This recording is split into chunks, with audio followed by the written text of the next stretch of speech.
So what is going on, Spiderman PS4 fans? It's your boy Amaziah here, and over the past week, we've gotten a few new bits of information that I wanted to compile today and make a big long video about to discuss my thoughts on all of the information that we have, or all of the new information that we've got. So first thing I want to talk about is the map size. Now this map has been confirmed to be 4 to 6 times the size of the Amazing Spider-Man 2's map. And the Amazing Spider-Man 2 was not a small game by any means. However, I will say that the whole Manhattan area or the whole New York area, whichever one you want to call it, that you actually got to play as Spider-Man in, it wasn't small by any means, but just due to the sheer amount of speed that you can have in the game, it did make it feel like, it was a small map. It wasn't small in the sense that if you got on the ground and just run around, it would feel like it's just small as hell and you can get to every corner of the map just really quickly. But if you're web swinging, you really start to feel how congested this map is. And when you really start to delve into things such as the crime missions that you can complete around the map, then of course you start to realize that it's all congested and that nothing really feels like it's really spread out. So it doesn't really feel like there's any need for you to rush anywhere, as long as you're not like really just trying to have a fun time web swinging. And I know this because I do go back sometimes and play the Amazing Spider-Man 2.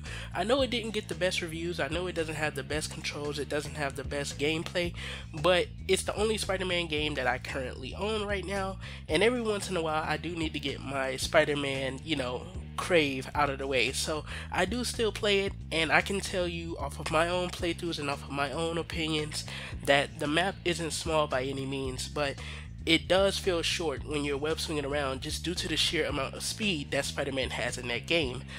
Also, with it being 4 to 6 times bigger, we know that the scale of this game is very different from the rest of the Spider-Man games that we've played thus far. If you truly take a look at the gameplay that we've seen of Spider-Man swinging around, you kind of get to see the sheer scale of these buildings now. And the sheer scale of these buildings are completely different compared to what we've had before in Spider-Man games once again. So that's another good thing going for Spider-Man PS4. The second bit of information we have is that a second playtest has started, and this means that the game is either close to finishing production, or even better, they are doing their best to fill the world with interesting things and of course collectibles that we can get around the map, and also trying to get data on where the players in-house go, what things do they do, and collecting information such as the activities that they spent the most time doing, what gadgets did they use to try and rebalance or make changes to other gadgets to make sure that everything has some type of utility purpose or some type of function that will be to the liking of every player. So with that being the case, there's a lot of things once again going on with Spider-Man PS4. These new gadgets that we got to see him use, and of course the E3 trailer, obviously we want to be able to use every single one of those gadgets. If only one gadget is going to be like, let's say a gadget we receive 75% into the story, because some games do have items that's like this, or some games do have weapons that's like this, and let's say once you reach that 75% point, there's a gadget that just completely obliterates the usefulness of every other gadget in the game. It's like once you get that, you're just going to be using that the whole time, especially if there's a lot of missions as you get closer to taking down Mr. Negative. If there's a lot of missions with a lot of grunts and stuff just running around the map, then obviously you're going to be using that one gadget. Let's say if it can take out multiple enemies at a time, you're going to be using that a hell of a lot. So now what they're doing with this information, and seeing as this is a second playtest, I'm guessing that this is what they're doing, because it seems like they just want to make sure the game is the best that it could be.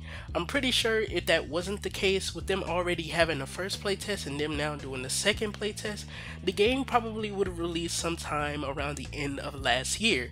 But with them doing what they're doing now, it kind of seems like they really are just taking their time and making sure that the game is well balanced. It has a lot of fun things to do. If the map is going to be 4 to 6 times bigger than the Amazing Spider-Man 2's map, it makes a lot of sense to make sure that there's a lot of shit to do do in this map, and that the only thing to do isn't just web swinging once you finish the story, because of course there's people like me who can play a video game story 1 to 2 times no matter how much we love it, no matter how much we enjoy it, and then after that it'll kind of take us months till we're finally ready to hop back into that story again.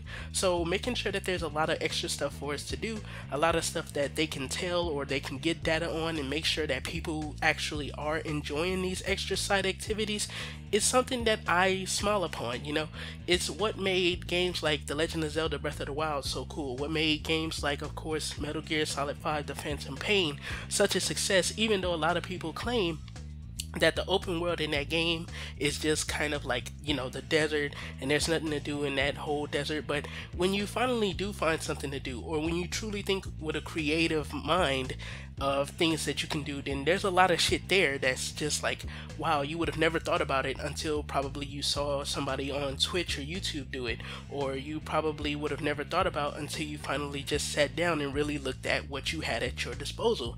So that's like, you know, that's what I want them to do with this game, and that's what I feel a lot of game developers should be doing.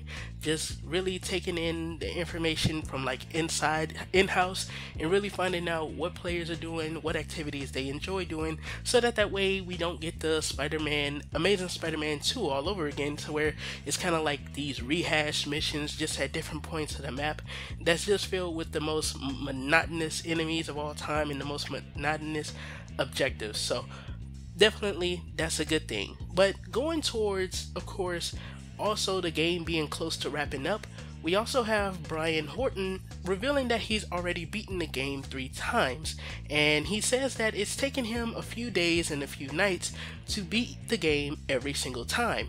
Now, this is all conjecture, but we have to take into account of what he means by beating the game. Does he mean that he's beaten every objective, or does he just mean that he's beaten, of course, the main story? Either way it goes, definitely to say that it takes 3 days and stuff, and let's say due to the fact that this is his job and he's really trying to make sure it's the image, or he really trying to make sure this is the game he wants to put out. Let's say he is playing through, like, you know, pretty much all of the story rather than everything. To say that it takes him like a couple of days is very good, because this means that the story isn't going to be as small as we think, to where, you know, they already confirmed that at the beginning we'll be fighting Kingpin, so hopefully it won't just be Kingpin, then we just get straight into Mr. Negative with some side villains here and there, such as the Goblin and Shocker. So this means that, of course, this game is going to be very huge. There may be a lot of time to flesh out a lot of these characters. We know that the characters are a lot more important this time around than they've ever been in any Spider-Man game. We can tell that just off the trailers, how important Peter Parker, Mary Jane, Miles Morales, Aunt May, Mr. Negative, we know that they're going to be very huge characters, man, and the amount or the sheer level of, like, you know, depth they want to go into with these characters, since it's their own universe, this game is just like, it's there, you know. It's kind of like at that same, it rivals the comic books levels of writing. You know, they want to make sure that these characters are characters that people connect with, rather than just being the other side of Spider-Man's life or Peter Parker's life from Spider-Man. So hopefully this game winds up being, of course, what everyone expects it to be. As far as I'm concerned, I'm not really going into it with any expectations. I don't want to put expectations on it, because I want this game to just be sheer fun. I want to enjoy it for the, like, what they want to put out. I want to enjoy the images that they had in their minds. I want to enjoy the story for what they wanted the story to be. Now, of course, when the game releases and I finally played it and I've beaten it and I feel like I'm satisfied with what I've taken in, I will do a review on it, just in case they want to do a Spider-Man Part 2. We can see where they went good with this one, and, you know, what they lacked in, and what they were pretty much falling off with, like what's bad about the game. So we'll have the good, what they could have did a little bit better, and then what's bad. And then, of course, obviously, after that, then we'll see if they'll make another one. And if they do make a Spider-Man PS4 2, then we'll see if that's better than this one. But we haven't played this one yet, so I don't want to put any expectations on it. But this is being Boy Amaziah. Don't forget to do a little A-class gaming, and everything you do, don't forget to keep it A-class. I hope you guys enjoyed this video encompassing all the news that we've got in the past week, and I'm going to catch you guys next time. Peace the heck out.